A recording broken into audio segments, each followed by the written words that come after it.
Queridos amigos, sejam bem-vindos ao canal Videira Espírita.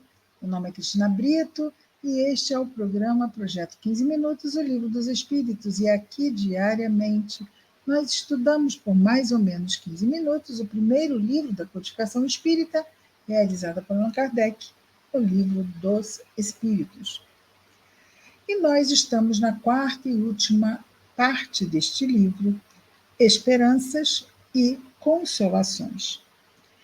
A quarta e última parte tem 2 capítulos, e nós estamos no segundo, Penas e Gozos Futuros. O que iremos passar quando retornarmos ao mundo espiritual, que será de acordo com a qualidade das nossas escolhas aqui, do uso do nosso livre-arbítrio, se está mais ou menos de acordo com as leis de Deus, né? Muito bem, nós estamos aqui no subitem que trata da expiação e do arrependimento. Ontem nós estávamos vendo aqui a questão 101, e aí não pudemos terminar. Então, estamos retornando a ela e vamos ler o que já comentamos ontem, sem comentários mais, e depois pegamos da parte de hoje, ok? Então, a questão 1001, Kardec pergunta aos espíritos superiores: então não haverá nenhum mérito em assegurarmos para depois da nossa morte o emprego útil dos bens que possuímos depois da morte? Importa o que fazemos antes dela, né? Depois já fechou a nossa conta. Nossa conta só fecha quando nós morremos, desencarnamos. Então, até lá, nós temos que estar buscando fazer o melhor bem que esteja à nossa disposição. E se nós vamos deixar para dar alguma coisa a alguém depois que partirmos, esta definitivamente não é uma boa ideia. Por quê? Porque não nos faz mais falta, não é? Isso que vimos ontem. Então, eu morri mesmo, seria mais ou menos isso, né? Eu morri mesmo, ou vou morrer mesmo, então, ok, agora eu dou. Nenhum mérito não é bem o termo, ou seja, nenhum mérito, porque Kardec pergunta se não há nenhum mérito em deixar-se alguma coisa para alguém depois da nossa morte. Eles dizem, nenhum mérito não é bem o termo, pois isso sempre é melhor do que nada. Nada consolador essa resposta, né? O mal, porém, é aquele que só faz doações depois da morte. Por quê? É quase sempre mais egoísta que o generoso. O mal é aquele que só faz doações depois de morto. E é quase sempre mais egoísta do que generoso. Porque é tal coisa, eu não posso mais usar agora. Então, como eu não posso usar meu dinheiro agora, quando eu morrer, eu vou deixar para alguém. Mas aí eu já não vou mais usar. Então, também não me importo muito sobre isso. Chato que eu não vou mais usar, né? Muito bem. Então, os espíritos superiores dizem: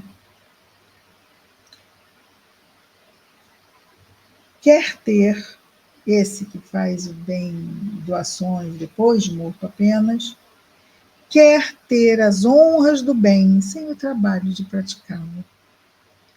Quem se priva da vida de alguma coisa, quem se priva em vida de alguma coisa, qualquer coisa, tem dupla vantagem: o mérito do sacrifício e o prazer de ver felizes aqueles que ajudou. Mas lá está o egoísmo a dizer-lhe: o que dás, tiras dos teus próprios gozos.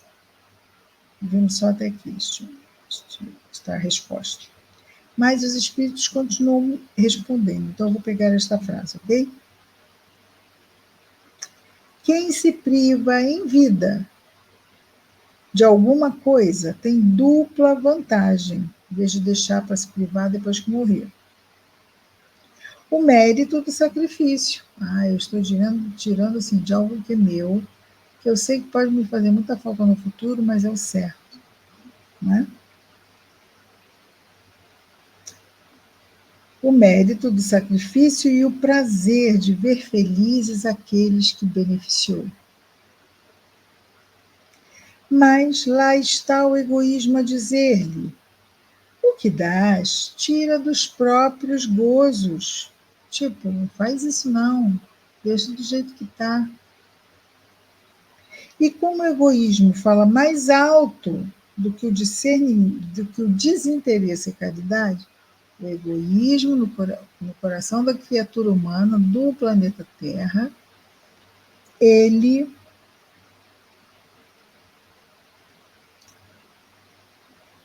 fala mais alto. O egoísmo fala mais alto que o desinteresse e a caridade.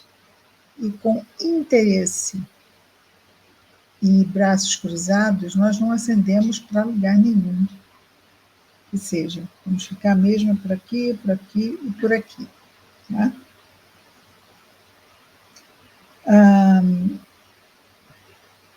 O que dás, tiras de teus próprios gozos, e como o egoísmo fala mais alto do que o desinteresse e a caridade, o homem, o espírito encarnado, guarda para si, pretextando suas necessidades pessoais e as exigências de sua posição, como vai a parada aqui,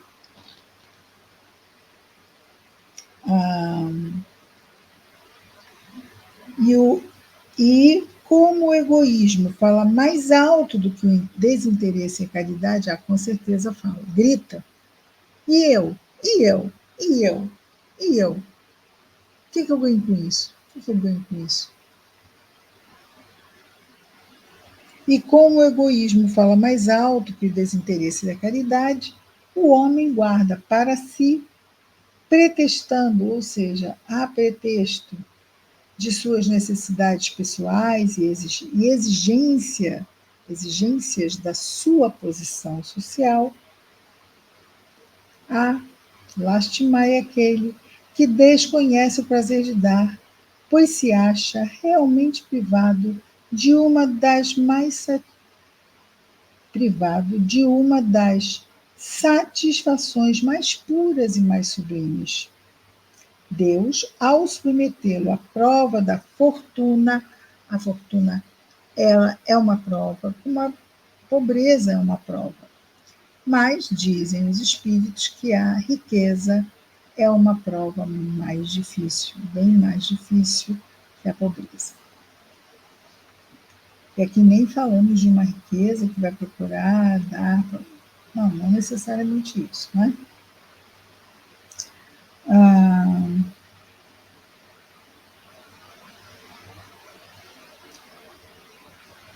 E eles continuam dizendo: lastimai aquele que desconhece o prazer de dar, pois se acha realmente privado de uma das satisfações mais puras e mais sublimes. Deus, ao submetê-lo à prova da fortuna, então é Deus que vai, em última instância, não só aprovar, quanto prover os recursos para enfrentarmos nossas provas e nossas expiações. Lastimai aquele que desconhece o prazer de dar, pois se acha realmente privado de uma das satisfações mais puras e sublimes. Deus, ao submetê-lo à prova da fortuna, não tão escorregadia, desculpe, eu e a minha visão, tão escorregadia a prova da fortuna, não é? E perigosa para o seu futuro, quis dar-lhe como compensação a aventura da generosidade de que já neste mundo pode gozar. Então, seria mesmo essa satisfação enorme de nós vermos como a pessoa ajudada ficou bem e o nosso coração se enche de alegria e gratidão a Deus.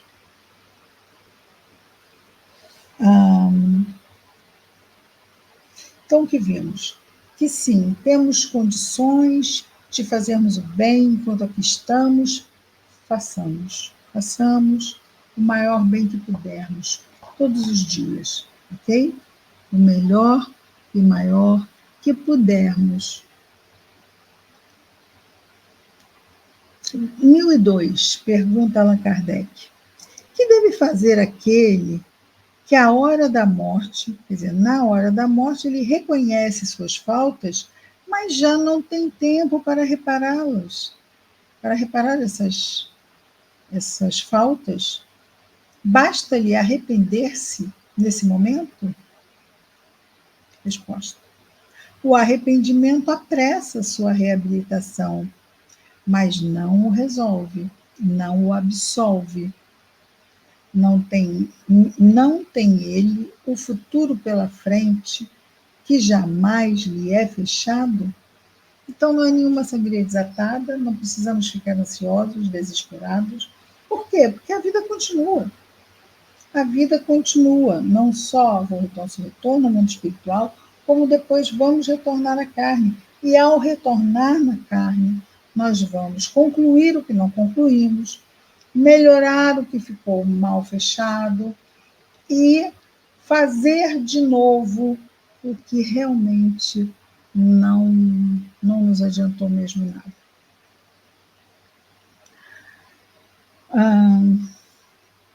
E agora vamos entrar no outro subitem, duração das penas futuras. Porque esse subitem agora, esses 2 capítulos, penas e gozos futuros. Então agora ele vai se deter nas penas, nos resultados negativos, nas consequências negativas que temos que nos apresentar para corrigir,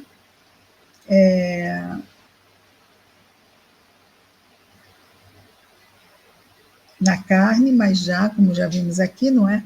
Já se espia fora da carne, no estado da erraticidade, nós já espiamos pelas aflições diante do arrependimento, que isso é fundamental, já ficamos, mas como é que eu fiz? Eu fiz isso, eu preciso corrigir isso. Quando nós nos arrependemos, nós já queremos voltar para reparar. E muitas vezes precisamos ser contidos lá na espiritualidade para nos prepararmos bem, a fim de não cairmos de novo na execução dessas reparações, não é? Muito bem. Duração das penas futuras. 1003. A duração do sofrimento do culpado na vida futura é arbitrária ou está subordinada a uma lei qualquer? Porque as leis também sancionam as sentenças. Assalto à mão armada. Regime de reclusão de 3 a 6 anos. Estou aqui a falar aleatoriamente, mas existe na lei não só estabelecer, isso é lei, como uma sanção para quem infringir a lei. E quem infringir essa lei ficará sujeito a fornecimentos de cesta básica, trabalho voluntário, ou a ficar em regime semiaberto, ou a ficar em regime fechado durante tanto tempo. Então, não só estabelece o erro, como estabelece também as sanções para reparar tal erro. Okay?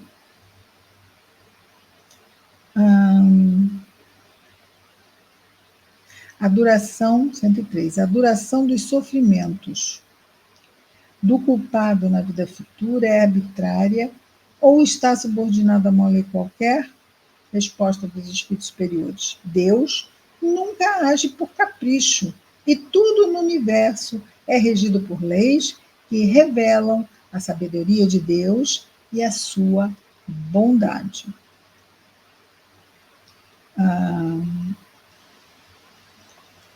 A duração dos sofrimentos na erraticidade não tem nenhum código civil que diga quanto tempo vai ficar do espírito quando comete essa falta. E agora essa? Não, essa vai ficar mais 3 meses, ou mais 2 anos.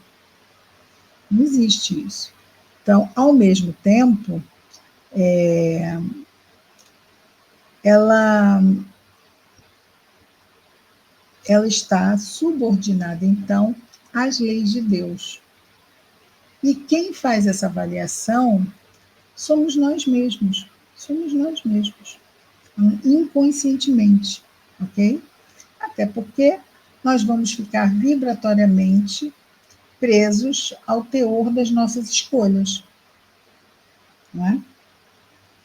Então, tudo é regido por leis, nada é arbitrário, nada é do nada. Ah, pode ser, mas pode não ser, não.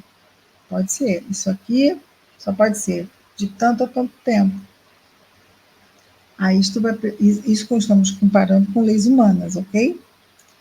As leis divinas, olha, o que se sabe, vai reencarnar e vai ter que enfrentar de novo. E se cair de novo, enfrenta de novo. E se cair de novo, enfrenta de novo. Somos imortais. Nós é que vamos levar a situação no tempo que nós julgarmos suficiente.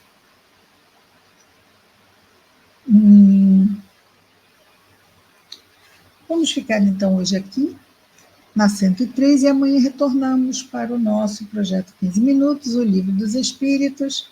Até lá, muita paz a todos.